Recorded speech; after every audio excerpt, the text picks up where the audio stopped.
have lured you into the Science Museum because Cosmonauts is running for the final week now, closing on the 13th of March.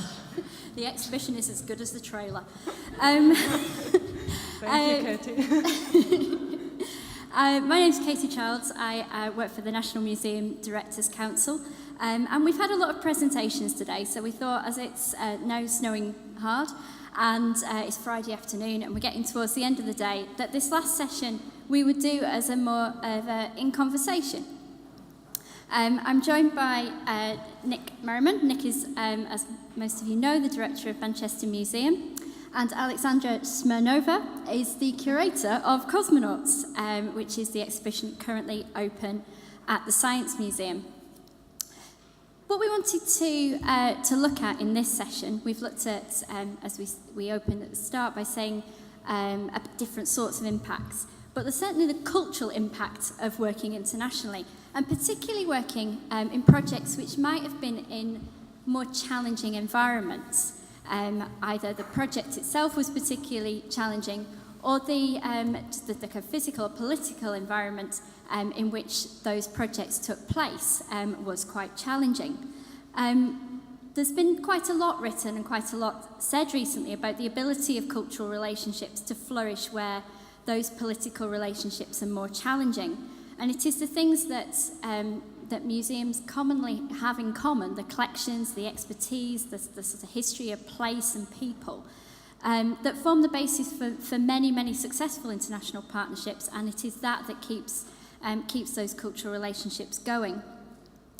So the collections, the expertise, they help form the person-to-person relationships that Maria spoke about this morning, developing kind of friendships, if you like, institutionally and personally, as the basis for international work, and to develop mutual trust and understanding, and that's the basis for quite a lot of successful cultural relationships. And I'm not sure any museum says, I'm going to start to do this particularly challenging project because it's good diplomacy. I think they start because it's something that's important to the development of an area of the collections, or work with a particular community, or to tell a particularly pertinent story. So with that context, and I wanted to start, given that we've seen the trailer for Cosmonauts, and it says it's a once-in-a-lifetime exhibition, and that isn't an overstatement, and it's a remarkable story set through a series of really remarkable objects. Where did the idea first come from? Oh, a long way ago. The Science Museum has actually quite a long tradition of displaying original spacecraft. Our first permanent space gallery was opened back in 1986. But Russia was always a slight concern for us, just because for practical reasons it was quite difficult to loan, not to say even acquire, original space objects from the Soviet Union and from Russia. So this story we felt was a little bit underrepresented, and it's a fascinating story to be telling, all those spectacular firsts. It happened somehow that the American story and all those incredible achievements of Apollo 11 program have been in the dominating public domain. One of the reasons for that is certainly the secrecy under which the Soviet space program was carried out at the time. So no one knew what's there, and it was all covered in myths. So what we wanted to do was to rectify the situation and tell this amazing story, bringing in original objects. And for us, it was always a story not about technology even, although being Science Museum, but about ultimate human daring in a way. It's a very romantic exhibition, I should say. But we had a number of false starts. Our first proposal, I think, was developed in 1992. But it finished nowhere, just because of all those practicalities. We didn't know where to start. Another attempt was not too long ago, in 2008, when the Science Museum was approached by a commercial company, Science Communication, with a proposal to celebrate the upcoming anniversary of Yuri Gagarin in 2011. And the idea was to present in the museum one of the original Vostok spacecraft. These are first spacecraft which were used to launch Gagarin and Tereshkova into space. So we embarked on this opportunity, had a couple of trips to Russia, but then our partner wasn't able to secure the funding. And although we've made all those first connections back in 2008, it was quite a challenging situation afterwards, because we have lost a certain credibility from the Russian partners. And when we again embarked on the same story in 2011 with the help of the British Council, Russian partners took some time to believe in the seriousness of our intentions again. But fortunately, the British Council was staging the anniversary of Gagarin in London. There was a series of events which were running, so it all came together again, and this small program of events sparked again our creative intent to come back to the story and make sure we come to the end this time. So it took us 4 years, 4 long Russian winters, more than 20 curatorial trips to Russia, searching for all those secret Russian spacecraft and artifacts in closed enterprises outside Moscow. But we got there and we're very happy with the result. Nick, some of this must seem quite familiar to Manchester Museum, because you held the Siberia exhibition a couple of years ago now. How did that exhibition and that idea develop? Because that was working with both UK and Russian scholars as well as collections, wasn't it? Yes, well, as ever, it's a whole series of things coming together. I think probably most of us have lots of ideas in our heads floating around, and sometimes some of them are realised fairly quickly. Other times they may never be realised, or it might take 15 years before the conditions are right. This really came out of a series of consequences of our being a university museum and having a really strong commitment to looking at sustainability, climate change issues and so on. And also actually just the serendipity of having a Russian curator of arthropods, an entomologist, whose own specialism is on Siberian jumping spiders. So he knew Siberia, not exactly like the back of his hand, but he knew it better than most people in Britain. And we'd been wanting to do something about climate change, as I say. And the more and Dmitry knew Siberia, the more he talked to us about Siberia, the more bowled over I was about my own preconception of Siberia, being sent to Siberia. It's a terrible place, it's always frozen and so on. But, it's bigger than Europe. Just that one part. Siberia is bigger than Europe, and it's a vastly different series of environments, very rich archaeological history, anthropology and natural history. And we thought, well, why don't we actually unusually do something on a place, which allows us to illustrate a whole series of themes, including our other major theme, which is about promoting understanding between cultures. So the great thing about being where we are is that we've got 10,000 staff in the university, this huge hinterland that often is difficult to explore itself because it's so big. Getting to know the university is a really long task in itself. It really is. But by expanding our networks, we found all the people in the university that were working on Siberia and got a kind of academic panel together to help work on the exhibition concept. And again, being in a university, it is natural for people in a university environment to want to work and to be encouraged to work internationally. And actually, it was really us cementing our place as a credible university institution that we do work internationally, we do work in partnership with other organisations.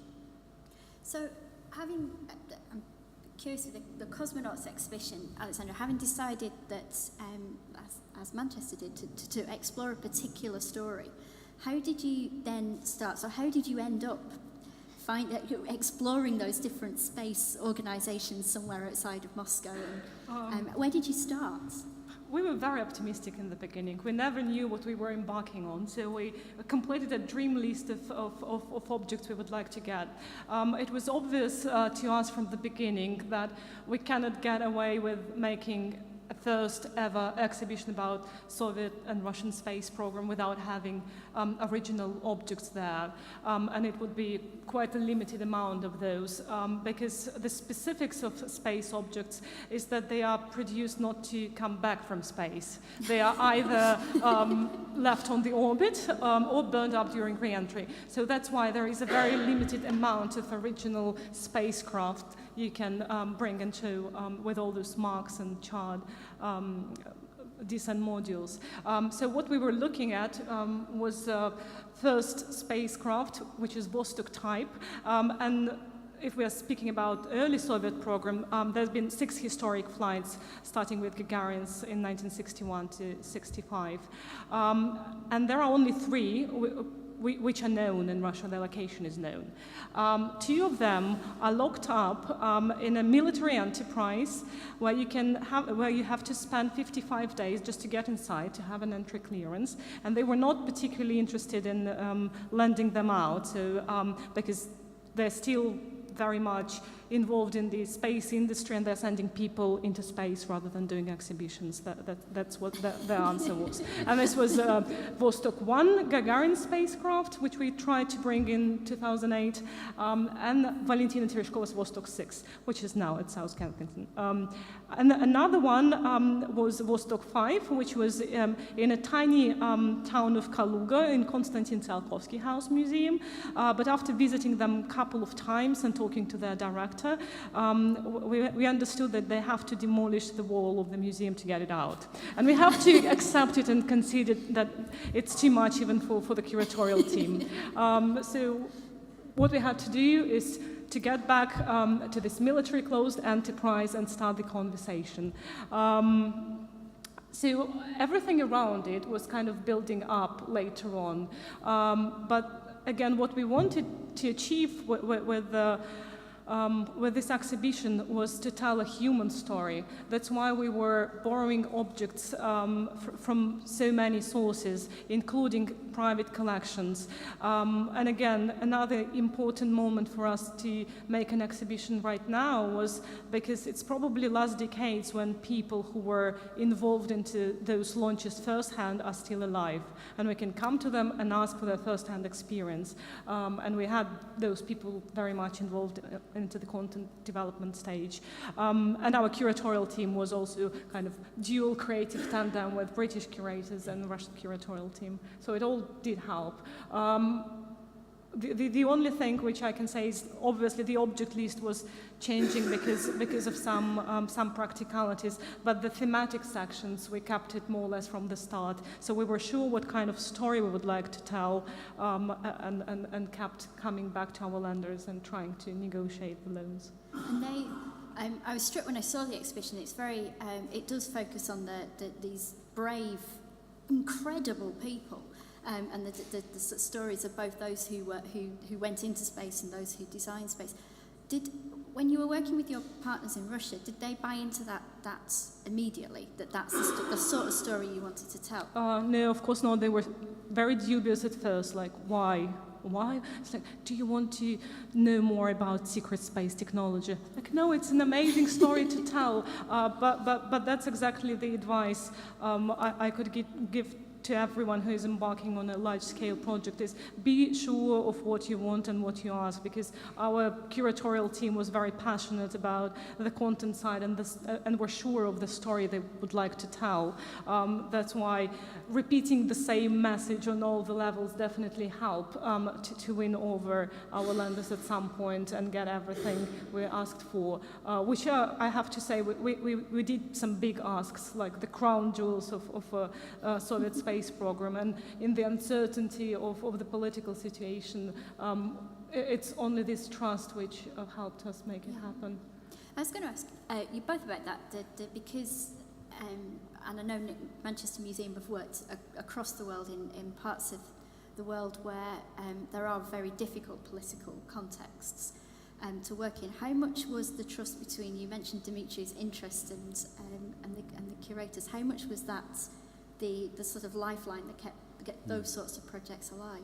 Well, to go first, I mean, for us it was essential, and having a Russian speaker who had worked in St. Petersburg in an academic institution in the Russian Academy and who worked in Siberia, knew people there, we could never have done that project without that, because you're immediately short-circuiting a long process of building trust and relationships. So it didn't take 5 years, it took a month or two for him just to re-establish contacts. And because universities, of course, and many museums work internationally, irrespective of, not always irrespective of the political situation, but in a different way. They work peer to peer.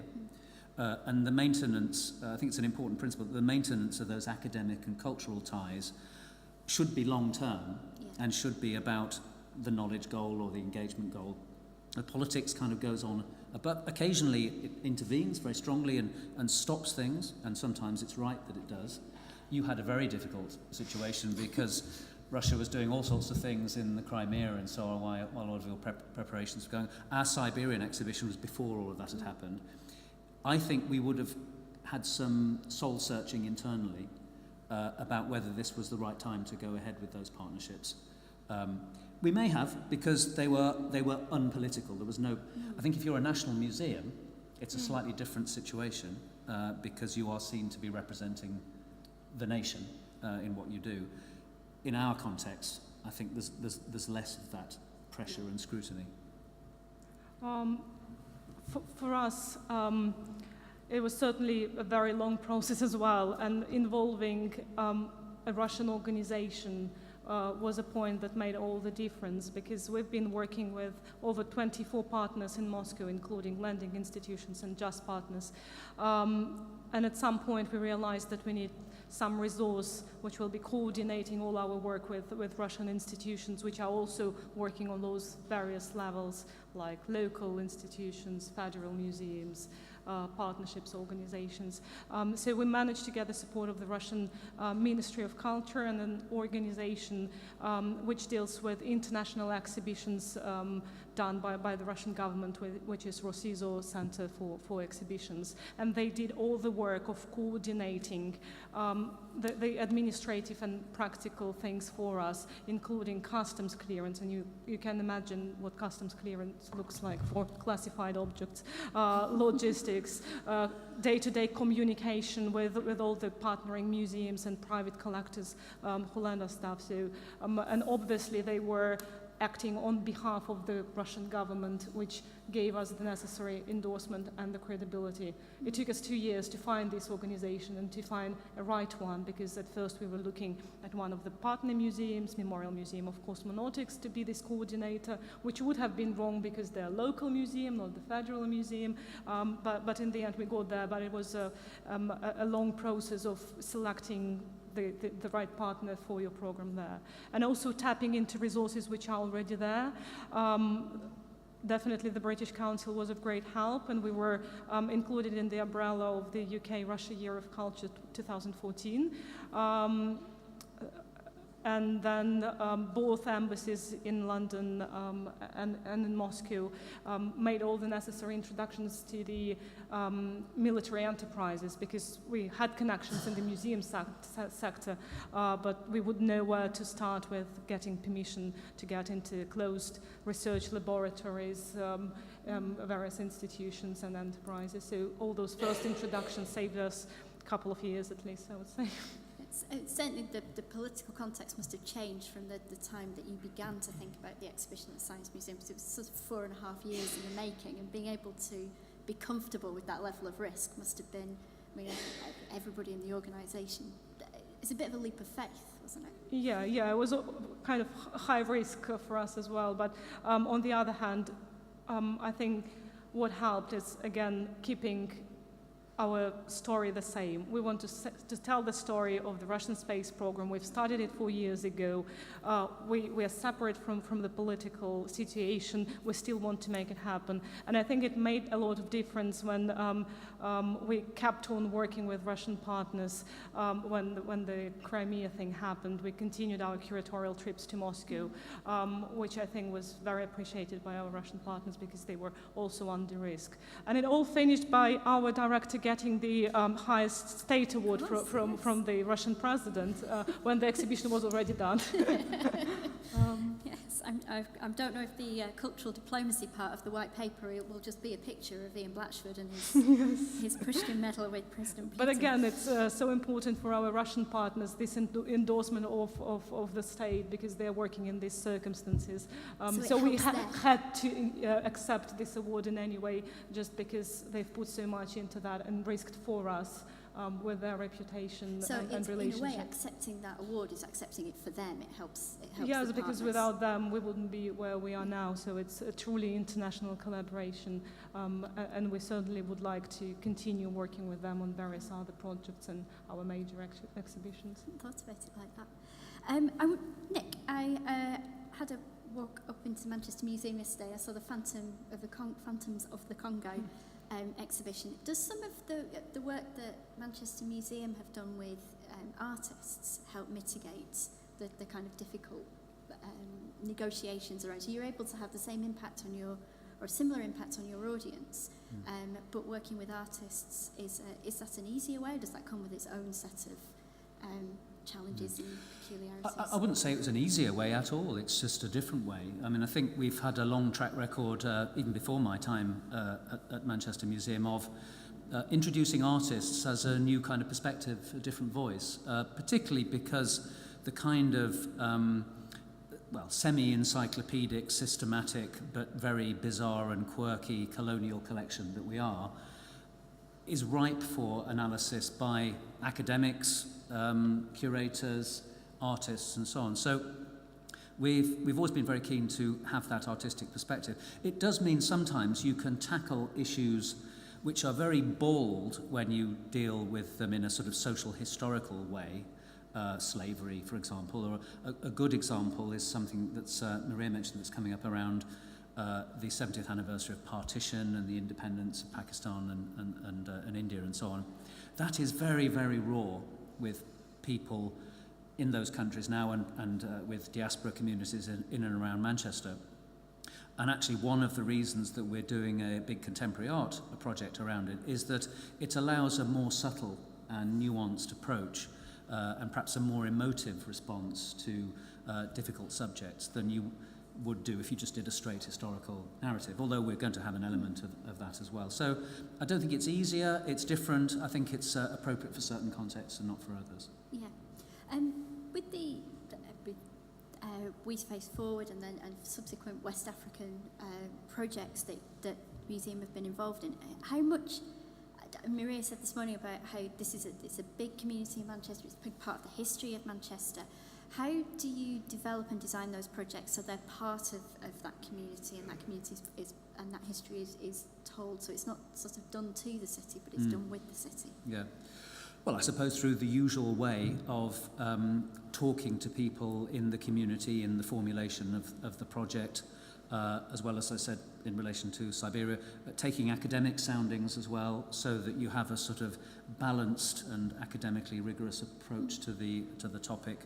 And having various points at which a community or another perspective is brought to bear on the project as you develop it, in trying to gradually ensure that our workforce is more representative of the wider population, which is a struggle and an ongoing issue for all of us.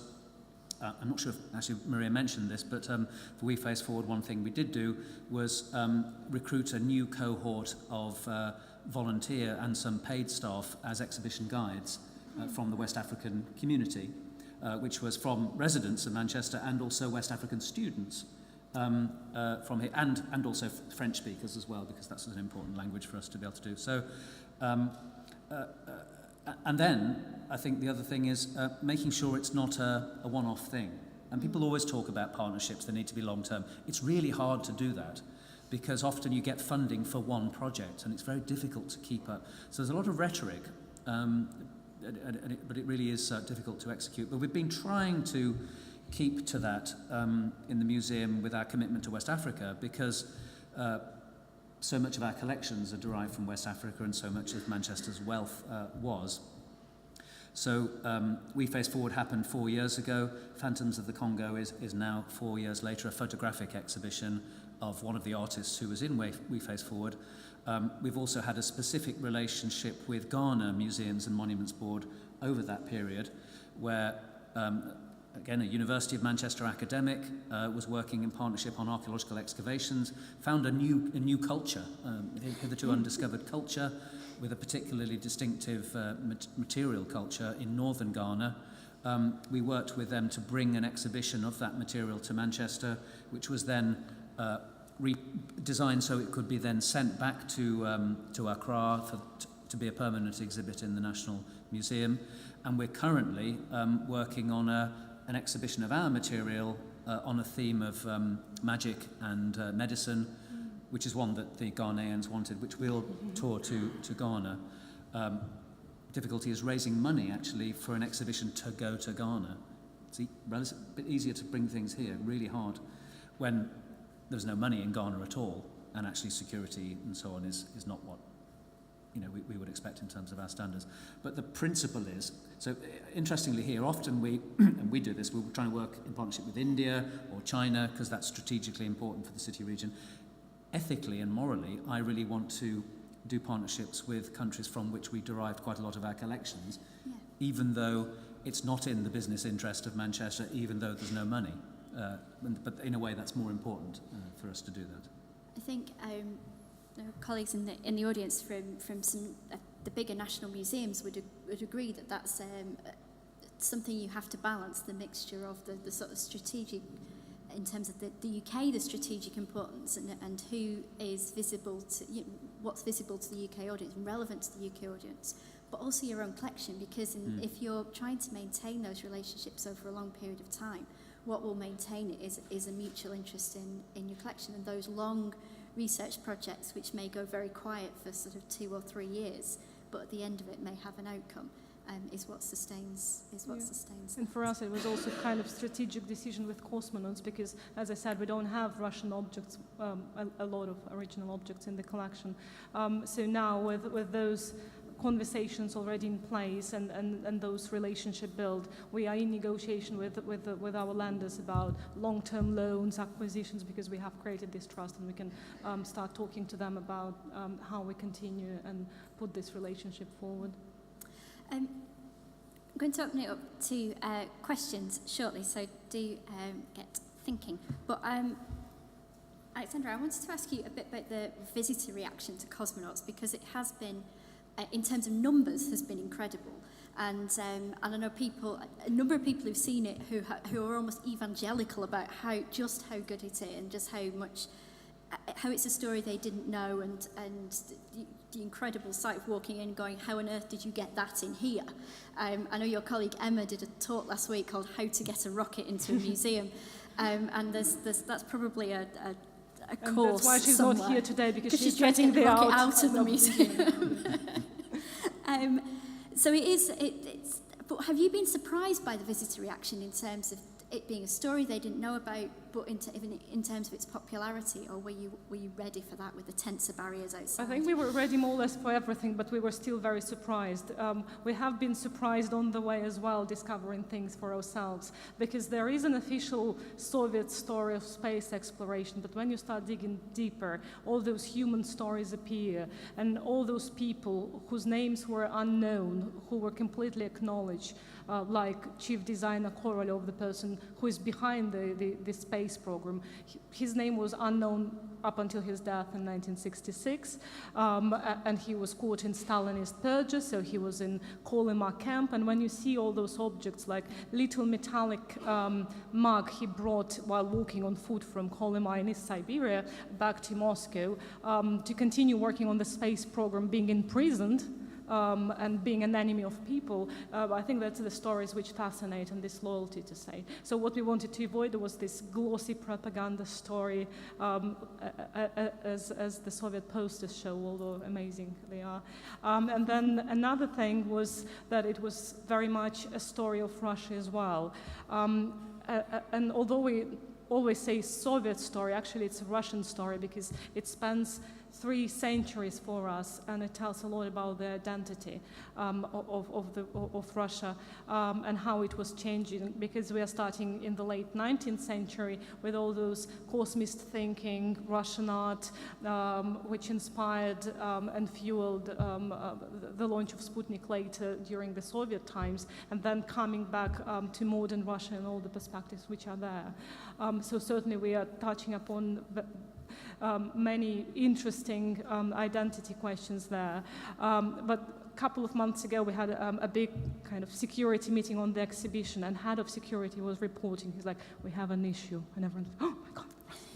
It's like, there is a certain sport in exhibition, he was reporting, where people are crying. What shall we do with them? And our director was, let them cry. Because it's such an important, like for people of certain age, I think remembering those first launches and looking at documentaries, bringing it alive again for them. And when you think about actually this audacity of people going in tin cans into space, that's and something they are which... tin cans. They do look like something on Blue Peter. It's a story of technology, but also about human agency and human frailty, and you understand how dangerous it really was. So without romanticizing it, it was a very romantic story. I couldn't believe how young some of the astronauts were when they went into space. Early it's 20s, incredible. like 20. I'm not sure you'll persuade me to go into the capsule to go to the end of the road, let alone space. Really wouldn't.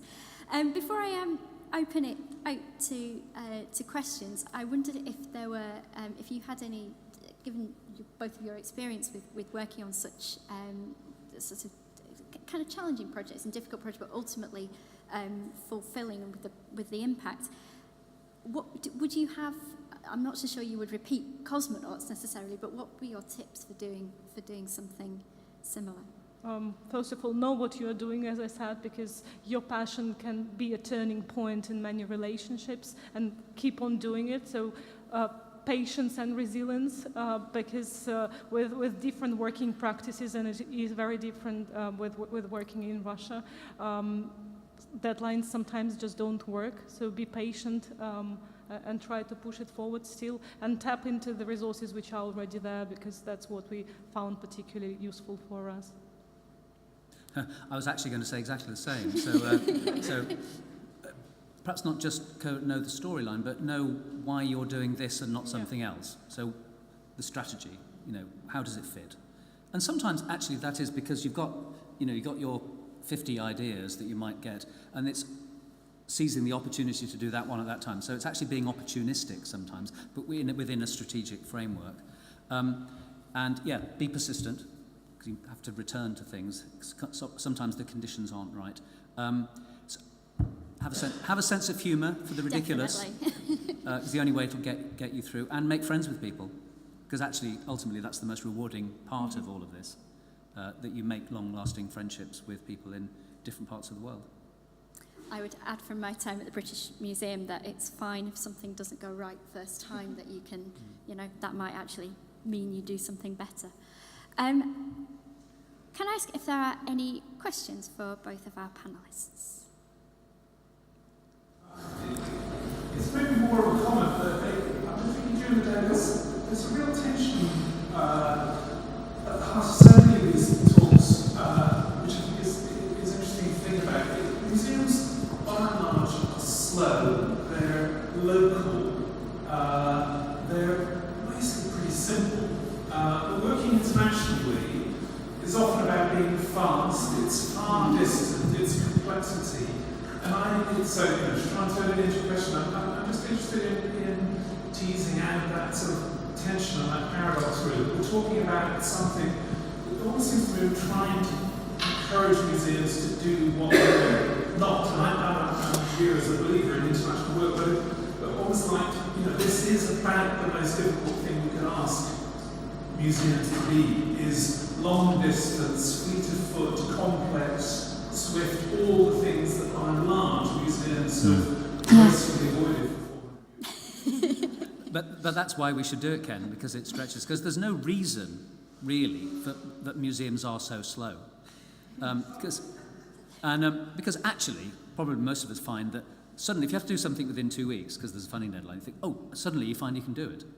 See, actually, we can act more quickly. There are some things, conservation of stuff can't usually go really quickly, and that you can't force paint to dry more quickly. But actually, we could change our working practices. And as I say, I think if the kind of strategic and moral and ethical imperative to work internationally is really important, so we just have to find a way of doing it. It's not the only thing we do. Sometimes we go back to being slow and local, but it stretches us. Museums always have to change, because they've changed a lot in that 400 years, and there's no reason they can't change to embrace international working as a much more routine element rather than a special element of what they do. If I could just add to that, Ken, a number of museums have started quick response units to be able to be nimble and adaptable and take advantage in an opportunistic way of those sorts of events when they actually occur. Any other questions? Thank you. That was a lovely conversation, really interesting. I work with many very small organisations. It was interesting to hear earlier on today a case study where something only having one full-time member of staff was a small project. I work with organisations that have no staff at all, and some which are really very, very small. So I'm just curious about two aspects: the relationship between your, relatively well-grounded organisations and the wider community of small museums and what they can learn from your experience. So firstly, what are the top things that you would share with an organisation that has no staff at all to learn from you? And secondly, how through your processes, and I can see an example of some of it today, but how are you enabling, through your capacity, smaller, more vulnerable organisations to work internationally? I'm aware, obviously, Nick, your organisation's involved in museum development Northwest, and I'm sure there are other things as well that you can share.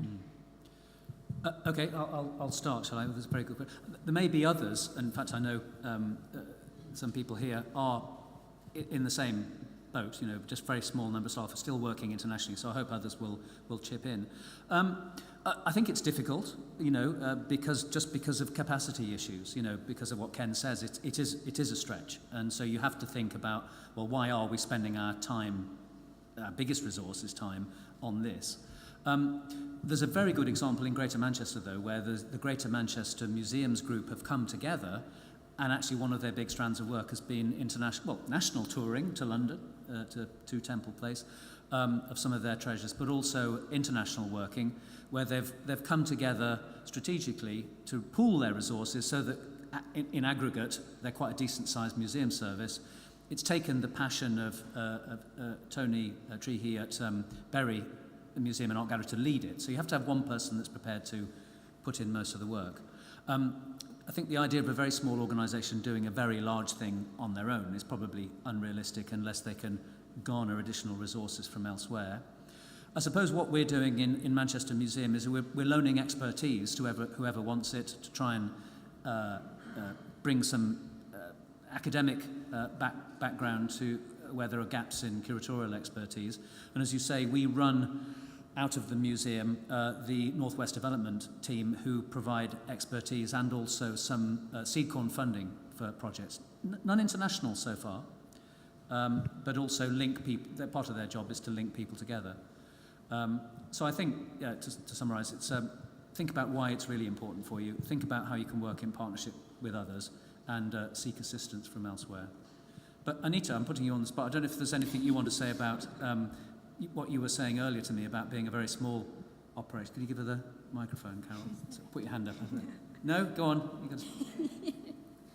Sorry, my name is Anita O'Brien. I'm the Director Curator of the Cartoon Museum. I'm one of Nick's former students.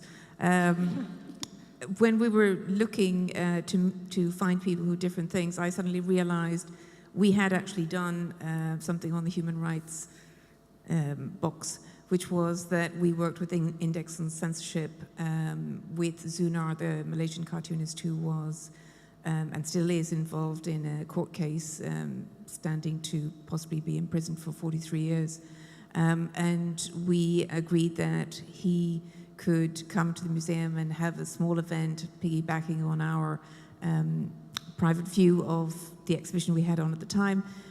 We did look at trying to bring over original cartoons, but there was the consideration that he might be stopped and not be allowed to bring the cartoons out, so we printed up cartoons and showed them and put on a small display about his situation in Malaysia. So I suddenly realized we had actually done sort of a human rights situation display.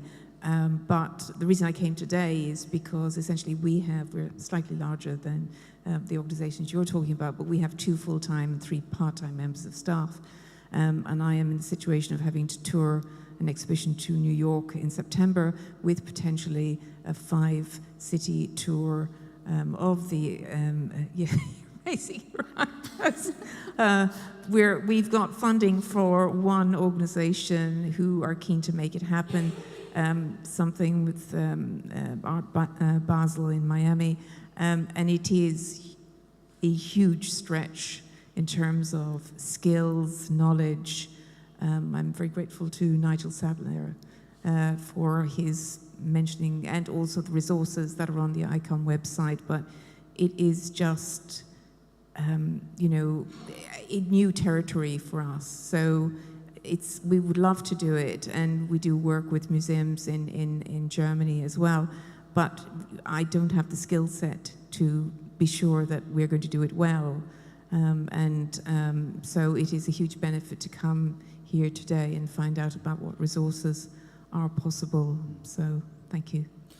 Thank you. And the reason I wanted to put you on the spot is that I think it's a really good practical example that you don't have to be a large museum to do this. That if it's kind of congruent to your mission, which it clearly is as the Cartoon Museum, there are ways and means, even though it may be a stretch. But it's a stretch for a big organisation as well.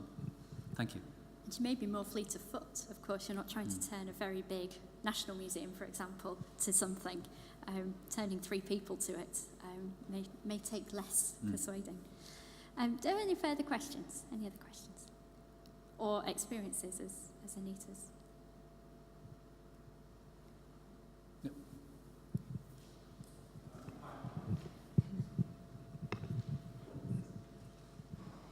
Hello. Matthew Kaup, Museum of London. I just wanted to ask kind of how much of a barrier language is when you're working internationally. It's interesting that both these examples are based in Russia. There seems to be members of project teams that have Russian as their first language. So I think that could be a limiting factor for museums like the Museum of London. And one of the things I wrote down during your talks is a language audit of all staff, just to see where they are. So I just wanted to see, on other projects that you've worked on, or kind of what barriers does language pose? Yeah, for us it was certainly a crucial element to have a Russian speaker in the team, because with all the differences in all the practices and processes, it just would have been impossible to build communication with many of our partners.